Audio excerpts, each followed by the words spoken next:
memilih karir ini sebagai jalan hidup saya karena begini, mungkin darah saya memang darah seni. Karena walaupun ayah saya seorang pejabat negara, seorang jenderal, ya pada saat Orde Lama dia berfungsi banget ya. Ada 6 jabatan, termasuk salah satunya tim screening pejabat-pejabat negara.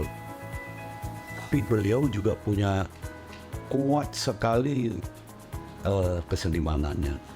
Jadi mungkin itu sih sebetulnya yang akhirnya saya memilih kesenimanan sebagai jalan hidup saya. Tetapi gini, ya motivasi saya adalah mempertanggungjawabkan apa yang sudah kami pilih untuk benar-benar bisa dibuktikan bahwa ini jalan hidup kami. Dan kalau saya boleh bilang bangga sedikit, dan kami berhasil mempertahankan ini, dan kami berhasil bahkan mendapatkan anugerah Tuhan yang tidak putus. Mungkin selain passion saya, bakat saya memang di sini. Juga itu yang tadi saya bilang. Saya ingin sekali meneruskan apa-apa yang dididik kepada saya dari kakak-kakak saya, dari keluarga saya. Tanggung jawab. Saya sudah memilih ini, maka saya harus bertanggung jawab. Buat kita profesi ini seperti apa, bagaimana, dan buat kita profesional itu apa, dan sampai pada sebuah kerucut bahwa profesional itu bertanggung jawab. Salah satunya misalnya bagaimana saya juga menjadi juri dan menawarkan para stand up comedian, dan salah satunya kami juga pernah di Universitas Pancasila, kami merangsang itu adalah sebuah apa ya, katakanlah sebuah cita-cita lah, bukan obsesi ya, untuk memberi warna pada dunia komedi di Indonesia. Seperti tadi saya udah bilang ya, besar sekali.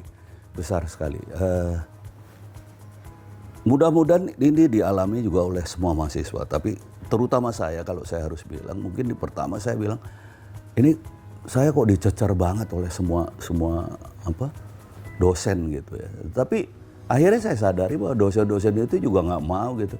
Lu mentang-mentang artis di sini mau dapat gelar doang, nggak ada. Dicecer abis. Saya hampir semua ini, bahkan waktu itu mohon maaf, dekan kami Pak Sutanto, Bu Singgih, semua itu benar-benar memberikan perhatian kuat. Bahkan saya langsung diambil oleh beliau ketika skripsi, dosen pembimbingnya beliau. Ini satu bukti bahwa mungkin karena saya di dunia keartisan atau di kesenimanan, mereka pun nggak kepingin kehilangan muka. Ya, kita harus benar-benar membuat kualitas yang baik pada mahasiswa kita. Mungkin seperti itu ya. Jadi menurut saya pengaruhnya kepada saya besar sekali.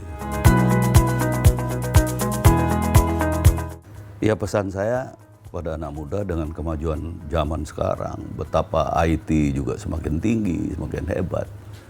Kayaknya jangan sia-siakan hidup Anda. Kalau Anda mampu dalam bentuk apapun, entah itu beasiswa, entah itu membiayai sendiri, raihlah masa depan Anda di pendidikan tinggi. Karena ini sangat penting. Setidaknya adalah cara berpikir.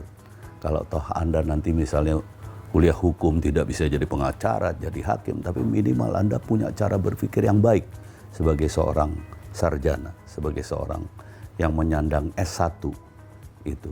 Dan itu semua salah satunya Anda bisa capai di Universitas Pancasila. Karena Universitas Pancasila selain perjuangan yang tadi saya katakan dari awal sampai dengan sekarang, secara konsisten, ibaratnya kalau anak sekarang bilang ini universitas bukan kaleng-kaleng. Universitas yang hebat, yang Anda bisa mempertanggungjawabkan hidup Anda di situ. Ya. Maka itu saya mengajak semua, mari kita kuliah mari kita nikmati nikmat Tuhan itu di Universitas Pancasila. Insya Allah kalian akan menjadi seseorang yang hebat kelak di masa yang mendatang.